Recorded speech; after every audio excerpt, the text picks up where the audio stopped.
Wait, wait, wait, wait, wait, wait, wait, wait, wait, wait, wait. Get up, get up.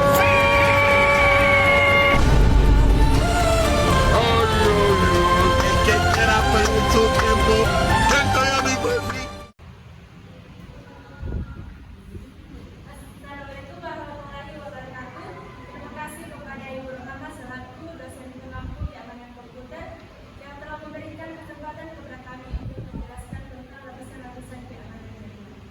Perkenalkan, saya Judika Martinada dengan NIM 22044110 selaku moderator pada presentasi kami.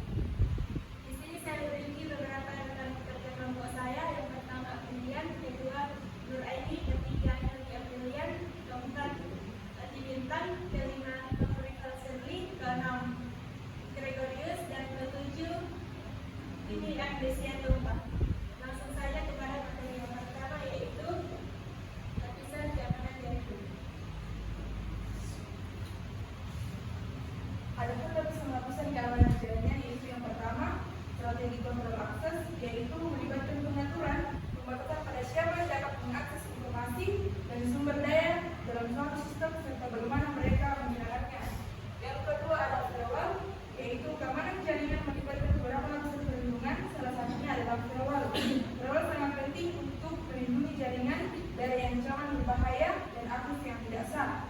Kemudian yang ketiga ada sistem deteksi intrusi. Ini adalah serangan IDS bekerja dengan mendeteksi aktivitas mencurigakan atau peringatan keamanan dalam jaringan yang kemudian diberitahu administrator sistem tentang sesuatu yang tidak biasa.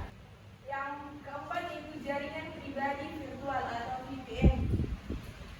VPN adalah koneksi pribadi dan aman ke internet yang menyediakan anonimitas dan inskripsi untuk transmisi data. Yang kelima yaitu segmentasi jaringan dan isolasi. Segmentasi jaringan adalah proses pembagian jaringan menjadi bagian-bagian yang lebih kecil dan lebih aman. Kemudian ada keamanan aplikasi. Keamanan aplikasi sangat penting untuk melindungi dari kode berbahaya dan kerentanan yang dapat membahayakan data atau sistem organisasi. Yang ketiga yaitu keamanan sistem operasi. Keamanan sistem operasi atau keamanan OS adalah langkah penting dalam proses membangun keamanan jaringan. Yang kedelapan adalah perlindungan titik akhir. Perlindungan endpoint adalah lapisan penting keamanan jaringan. Ini melindungi perangkat dari aktivitas dan ancaman berbahaya, namun juga menyediakan keamanan manajemen perangkat. Selanjutnya ada inskripsi dan autentikasi. Inskripsi dan autentikasi adalah dua komponen kunci dari keamanan jaringan. Inskripsi adalah proses yang mengacak data sebelum dikirim melalui internet. Autentikasi adalah sistem yang memverifikasi identitas pengguna sebelum memberi mereka akses ke jaringan atau sistem yang aman. Kemudian ada keamanan cloud. Keamanan jaringan dibangun di atas lapisan perlindungan yang harus dijaga dan dipantau secara teratur. Pada intinya terletak pada keamanan cloud, sistem kompleks wilayah terjalin yang dimaksud untuk memastikan privasi dan keamanan data yang disimpan di cloud. Itu tadi penjelasan tentang lapisan-lapisan dari keamanan jaringan. Sekarang kita masuk ke dalam materi cara kerja dari setiap lapisan keamanan jaringan yang akan dijelaskan oleh Umi Aprilian dan lainnya. Silakan. Baik, terima kasih.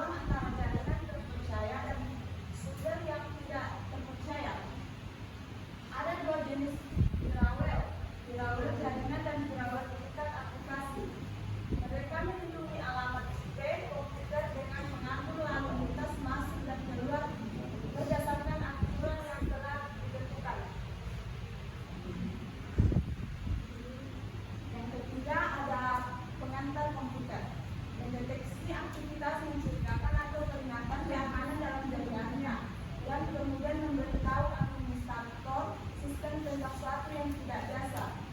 Nah, yang keempat ada jaringan pribadi visual atau VPN, memberikan koneksi pribadi dan aman ke internet yang menyediakan anonimitas dan enkripsi untuk transmisi data. Nah, yang kelima ada segmentasi jaringan dan isolasi, memisahkan jaringan menjadi bagian-bagian yang lebih kecil dan lebih aman untuk mengurangi resiko akses tidak sah. Sekian dari saya, terima kasih. Setelah saya akan melanjutkan materi cara kerja dari segmentasi jaringan. Nah, yang keenam ada keamanan aplikasi. Mendapatkan pengujian aplikasi untuk kelemahan potensial saling bersaing dan integrasinya serta mengatasinya dengan praktik pengkodean yang aman. Kemudian yang ketujuh ada keamanan sistem operasi, melibatkan pembuatan lapisan perlindungan untuk sistem operasi untuk membantu memastikan bahwa itu aman dari serangan dan aktivitas lainnya. Kemudian yang kedelapan ada perlindungan titik akhir, melindungi perangkat dari aktivitas dan ancaman berbahaya sambil juga menyediakan kemampuan manajemen perangkat. Nah, yang kesembilan ada enkripsi dan orientasi, mengecek data sebelum dikirim melalui internet dan memverifikasi identitas pengguna sebelum memberikan akses ke jaringan atau sistem yang aman. Kemudian yang terakhir ada keamanan cloud, memastikan privasi dan keamanan data yang disimpan di cloud dengan menggunakan enkripsi, verifikasi, kontrol akses, segmentasi jaringan dan pemantauan komprehensif. Sekian dari saya. Baik, itu tadi penjelasan tentang cara kerja dari setiap jaringan. Sekarang kita masuk ke dalam manfaat dari keamanan jaringan yang akan dijelaskan oleh Dr. Selvi dan Manis.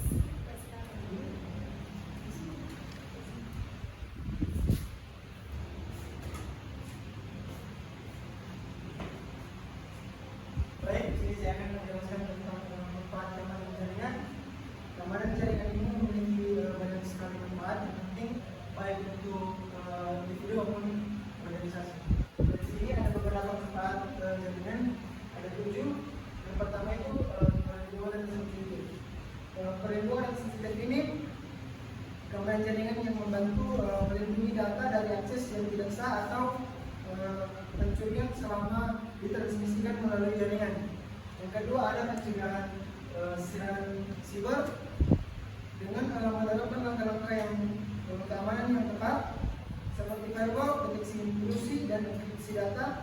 Organisasi dapat mencegah serangan siber seperti virus, malware, serangan DDoS dan pencurian data. Yang ketiga ada pertahanan terhadap pencurian identitas. Keamanan jaringan ini, manfaat keamanan jaringan ini membantu melindungi identitas pengguna dari informasi akun dari pencurian atau penyalahgunaan. Yang keempat ada pengaman akses jarak jauh. Pengaman akses jarak jauh ini memiliki banyaknya pekerjaan yang bekerja dari jarak jauh atau menggunakan akses jaringan dan kabel. Keamanan jaringan sangat penting untuk melindungi data yang diakses dari lokasi yang berbeda-beda.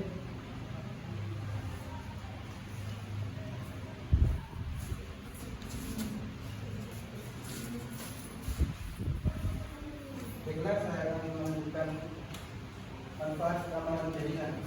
Yang keenam itu ada ketersediaan layanan. Ketersediaan layanan dengan menerapkan langkah-langkah keamanan yang tepat, organisasi dapat memastikan ketersediaan layanan mereka dengan mengurangi risiko gangguan jaringan atau serangan DDoS yang dapat mengganggu akses pengguna. Yang ketujuh, kepatuhan regulasi. Banyak jurisdiksi memiliki persyaratan regulasi yang ketat terkait keamanan jaringan dan perlindungan data. Dan yang terakhir atau kedelapan, peningkatan produktivitas. Dengan memiliki jaringan yang aman, organisasi dapat meningkatkan produktivitas karyawan dengan memberikan akses yang aman ke sumber daya jaringan dan aplikasi yang diperlukan untuk pekerja mereka. Sekian dari saya. Baik, itu tadi penjelasan tentang manfaat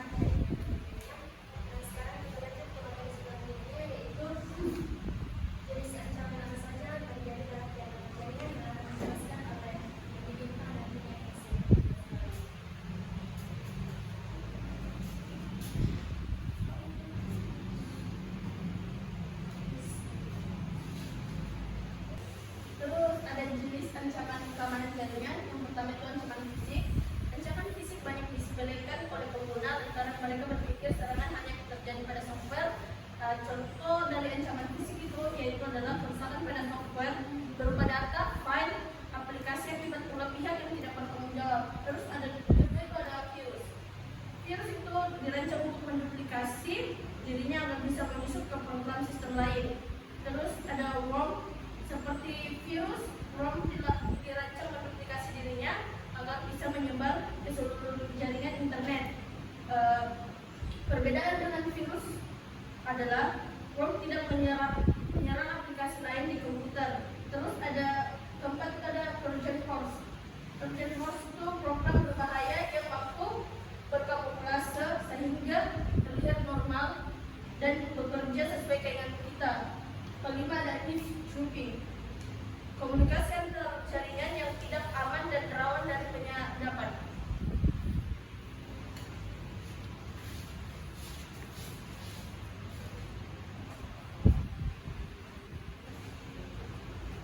Baik, di sini saya akan melanjutkan materi jenis ancaman keamanan jaringan. Yang keenam yaitu logic bomb. Ancaman ini muncul dalam bentuk potongan kode yang disisipkan ke dalam software secara sengaja. Logic bomb ini dirancang atau ditulis oleh orang dalam yang sudah mengetahui seluk-beluk jaringan. Karena isinya familiar, logic bomb ini bekerja secara normal padahal mengandung fungsi yang mencurigakan. Yang ketujuh yaitu spoofing. Teknik ancaman ini dikerjakan oleh pelaku dengan cara memasukkan pengguna agar bisa dipercaya oleh sebuah jaringan. Spoofing dilakukan berkat bantuan beberapa tool, di antaranya URL. Spoofing yang bekerja dengan cara menampilkan URL palsu dan menyalahgunakan DNS chasing. Yang selanjutnya nomor 8, denial of service. Ancaman ini menargetkan server website sehingga situs web tidak bisa diakses untuk sementara waktu.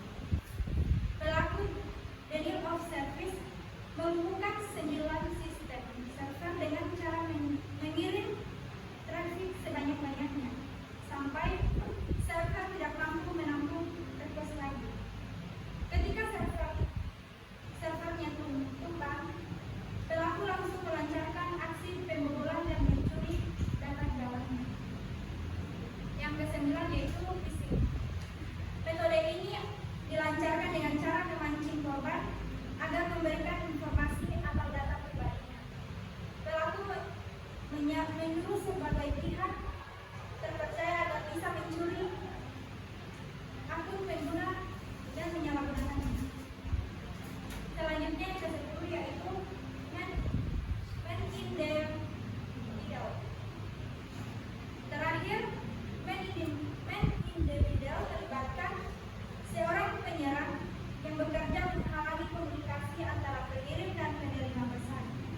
Istilah lainnya, pembicaraan antara kedua belah pihak tersebut harus melalui penyerang tersebut. Kesempatan tersebut menjadi celah bagi penyerang untuk menyadap dan memasukkan komunikasi yang sedang berlangsung. Itu saja dari saya kembalikan ke moderator.